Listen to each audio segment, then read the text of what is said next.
we can create tables, and we can run SQL queries on the Redshift spectrum, and we will perform the practical implementation of the Redshift. Okay.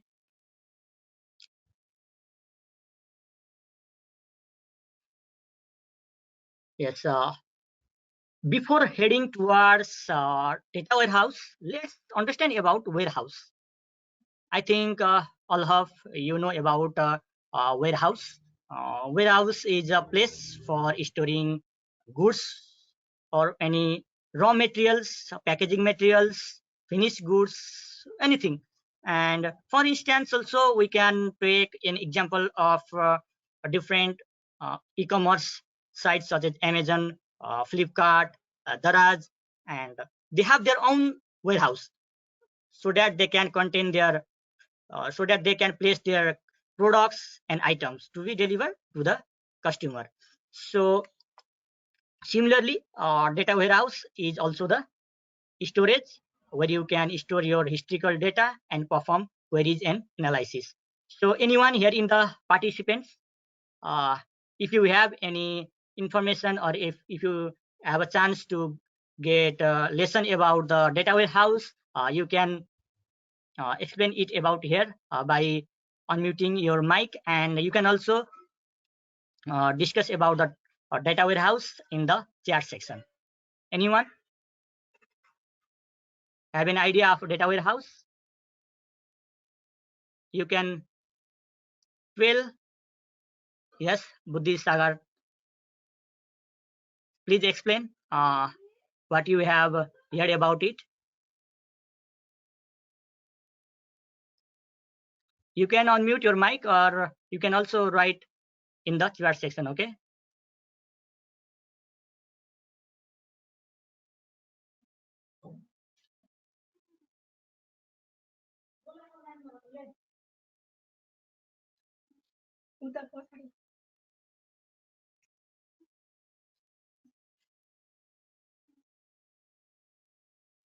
Yes.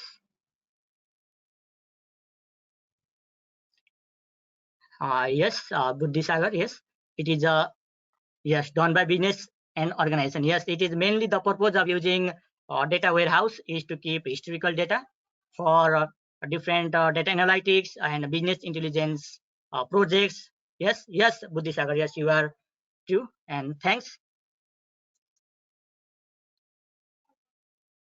Yes, let's go. Uh, like warehouse we discuss, data warehouse is also the storage where we can store large amount of historical data, and we can use those historical data for performing different queries and analysis, and we can also use those data in different data analytics projects and business intelligence projects, and etc. In data warehouse, after the ETL, aggregated and transformed data are stored in it. And keep in mind that databases and data warehouse are different topics. Databases uses OLTP. OLTP means online transactional process, and data warehouse uses OLAP, online analytical process. Let's go towards the OLAP and OLTP. OLTP captures, stores, and process data from transaction in real time. In OLTP database, we can read, write, and update frequently. But in the other hand, OLAP uses complex queries to analyze aggregate data from the OLTP system. So in OLAP, OLAP system captures the data from the OLTP and perform processing and perform transformation, and finally we can use the data of OLAP for different data mining, analytics, and business intelligence projects. Okay. And if anyone have a doubt, you can share your issue or your doubt with me.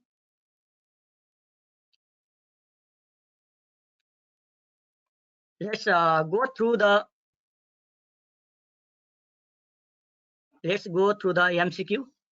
Databases र data warehouse different भन्यो, यसको बारेमा हल्का elaborate गरिदिनुस् न.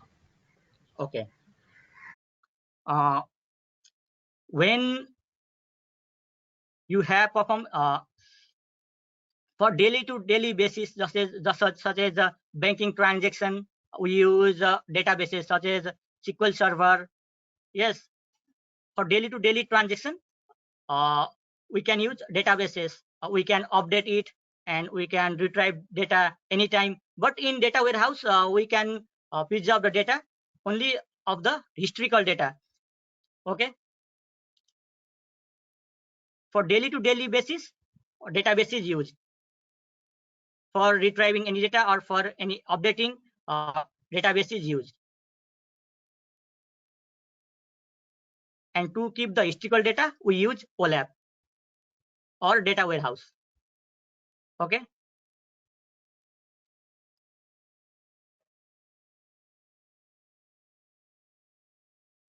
Please go through the MCQ in the chat section. You can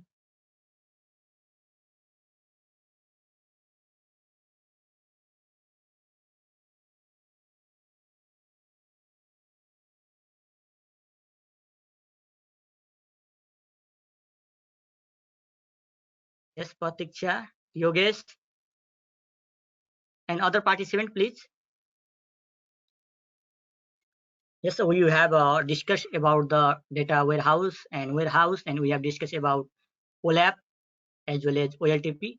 Am I audible now? Yes. Yes. Okay. Then we will going to talk about ETL. So these are the OLTP, online transaction processing, and from these database, data is extracted, and some transformation such as data aggregation, data cleaning, and data processing is done under the transformation phase, and finally it is loading towards the data warehouse. Okay, after that we can use the data which resides in data warehouse into different projects such as data analytics or business intelligence, and it can be used on different business house and etc. Okay, let's go to next slide. Let's talk about the Amazon Redshift. Yes, Redshift is one of the popular data warehousing service provided by AWS. And the main features of AWS is that it can store up to petabytes of data. It means 10 to the power 6 GB of data. Similarly, we can write simpler to complex query on it to perform different analysis. And it is one of the most used data warehousing tool or that I have already discussed. And similarly, it can also connected into different business intelligence tools like Tableau, Power BI, and there is also a next service of Amazon called QuickSight, which is also the visualization tools, and we can connect the Redshift into these business intelligence tool to transform our data into different visual graphs and charts.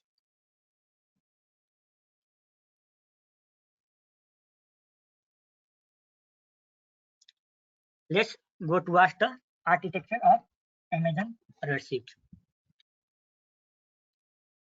And architecture of Redshift composed of different components such as client application, JDBC, ODBC, leader node, compute node, node slides, and all of these components are combined together to form a data warehouse cluster.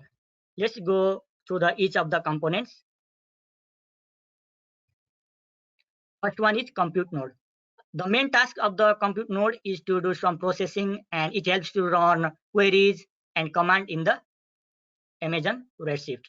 Similarly, the function or task of leader node is to give instruction and manipulate compute node. As always, it helps to manage the client application that requires data from Redshift. And similarly, there are two drivers which helps to make interaction between the client application and Amazon Redshift. They are JDBC and ODBC. JDBC stands for Java database connectivity, and ODBC stands for Open Database Connectivity. Let's go through other more components. Yes, let's understand the functions of JDBC and ODBC in Amazon Redshift. JDBC helps to monitor the connection between Amazon Redshift and client application, and whereas the ODBC allows the user to have direct interaction with live data. And next one is slices. Compute node have many number of slices, and the function of the slice node is used to process the workload, and it contains some memory space. These are the components of Amazon Redshift, and these all components are combined to form a Redshift cluster. Let's go through some MCQs.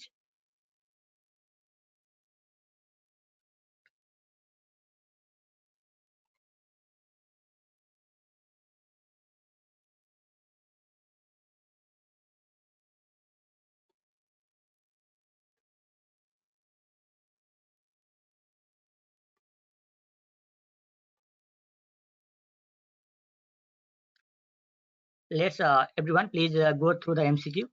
ETL stands for extract, transform, and load. Extract, transform, transform, load, extract, time, and load, extract, transform, and loss. Yes, Yogesh Patrai has given his answer, and please try other participants too. Yes, Rakesh, Sandeep, yes.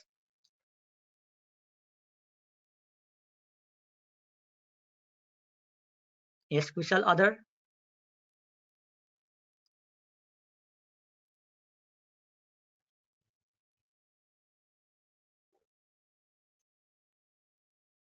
Other. Only 1, 2, 3, 4, 5, 5 participants have given answer. Please try your best.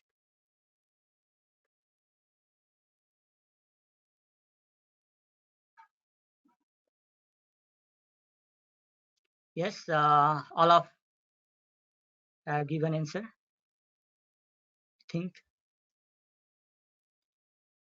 yes, the answer is B. Extract, transform, and load. In ETL, we extract data from different OLTP database, and we transform the data and we load into the data warehouse. Okay. ETL stands for extract, transform, and load. B is the right option.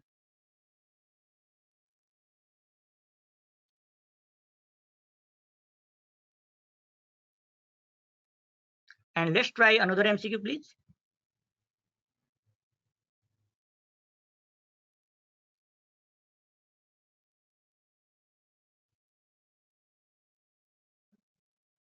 Is data warehousing service provided by AWS?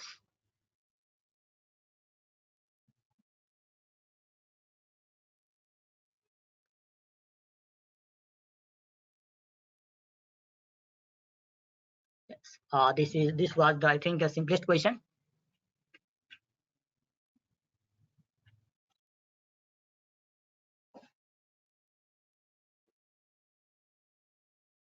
Yes, Redshift is the correct answer. Correct answer.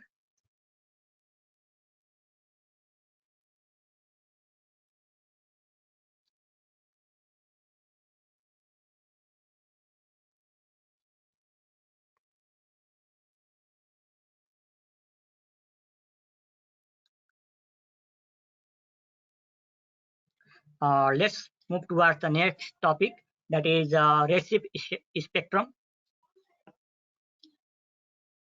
So Redshift spectrum, it is one of the interface which is used to create a table and run SQL queries on the Redshift cluster, and it uses the data which resides on the S3 bucket, and similarly it uses the external keyword for creating the table and schema. And one thing is it supports select and insert operation for reading and writing to a spectrum table. And keep in mind that it doesn't support delete and update option. Okay, take in mind in again that it doesn't support delete and update option. we can only use select and insert operation in Redshift spectrum. Let's try another MCQ.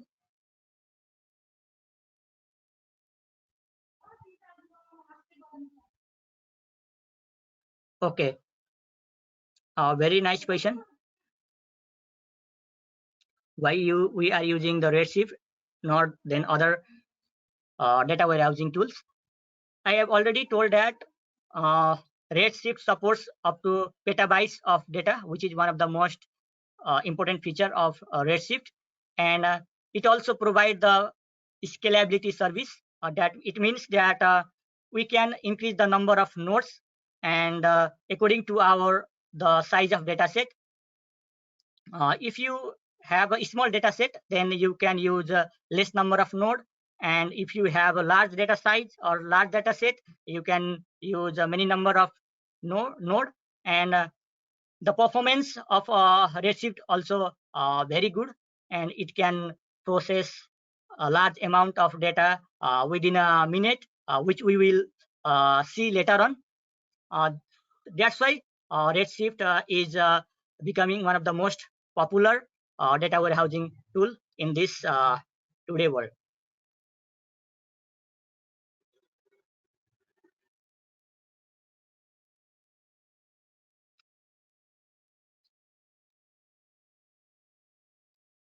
Yes, how does Amazon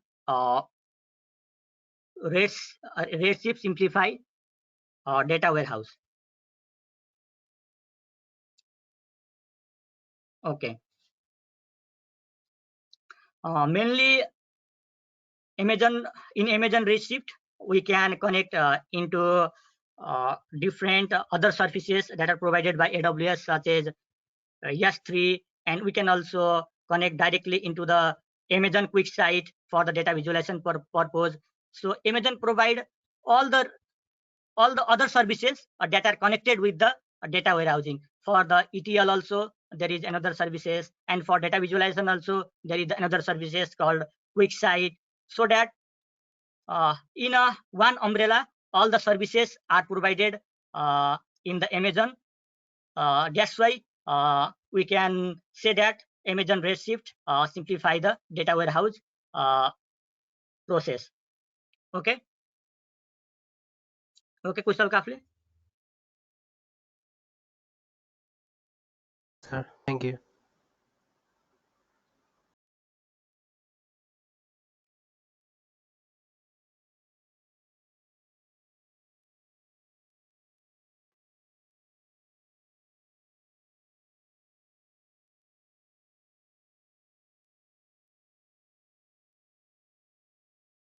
Let's go through the practical implementation that we will perform today. First of all, we will create an spectrum schema in Redshift cluster. I have yes, Shabita.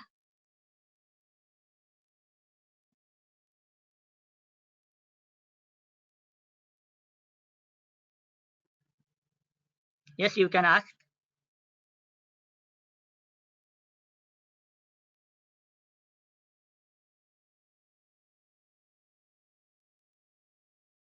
No, no, it's not a free tool. It is one of the service provided by AWS, and you should pay, and according to the number of nodes you will use for the data warehouse purpose.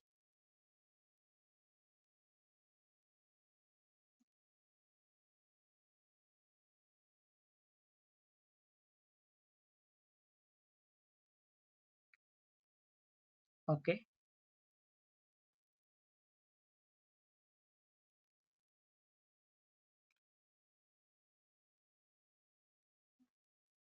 let's try MCQ soon, and we will go to the practical implementation of Redshift. Okay,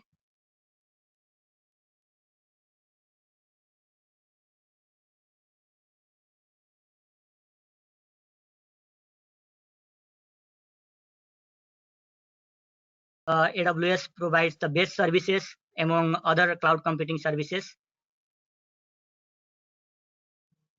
I think I have no about actually idea about the particular limitation. Okay, Savita Guru. Among other services such as BigQuery and Snowflake, Amazon Redshift is one of the popular, and it gives wide variety of services, and it is cost effective, and it has large scalability. Okay, there may be some limitation, but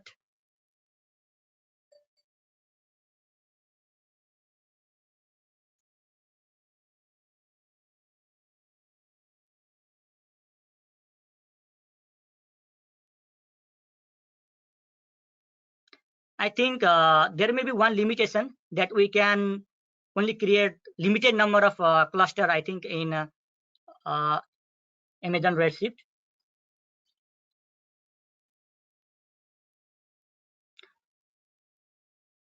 Yes, another question. Yes, Savita has asked. Let's see.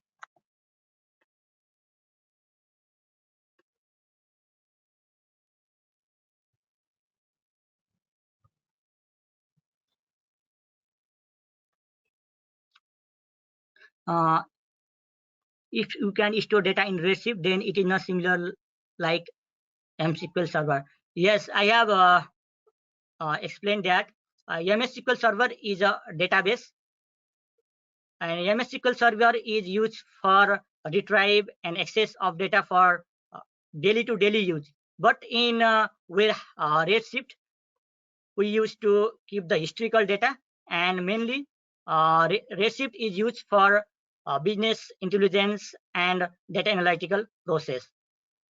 Okay,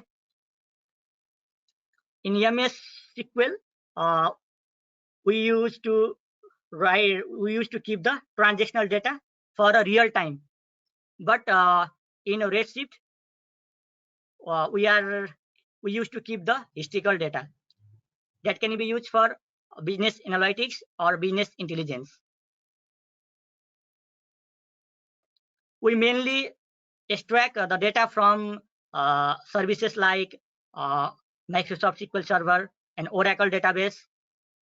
These are the OLTP. Okay, and we extract some data from these servers like Microsoft SQL Server and Oracle, and place them into the data warehouse like Redshift, Snowflake.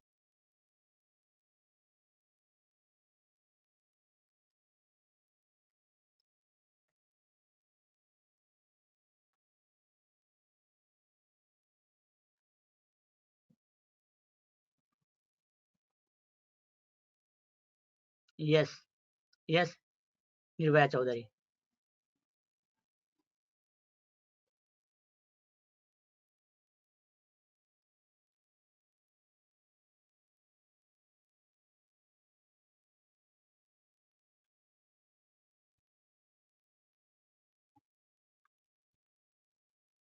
Let's try the MCQs.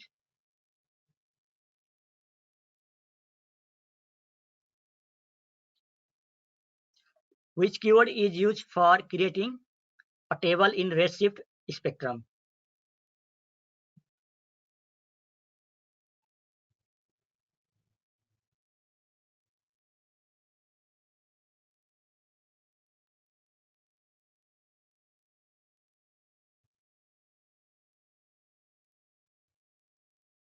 Yes, yes, it used SQL file also. Yes, yes, Rakesh.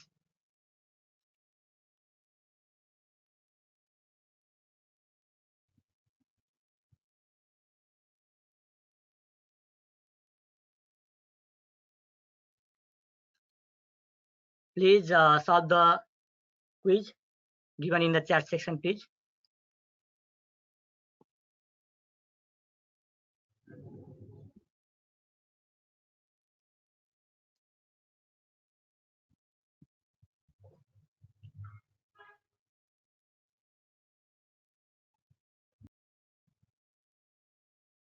Yes, other participants, please leave the answer in the chat section. Yes, right option is the C, external. We use external keyword for creating the schema and table in the Redshift spectrum. Okay.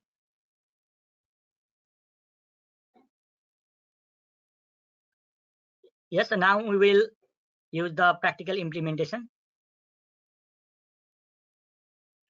First of all, we will create an spectrum schema in a Redshift cluster, and we will create the multiple table from the data that resides in S3 bucket. I will later show the data of S3, and we will join the table to extract from required data. Okay.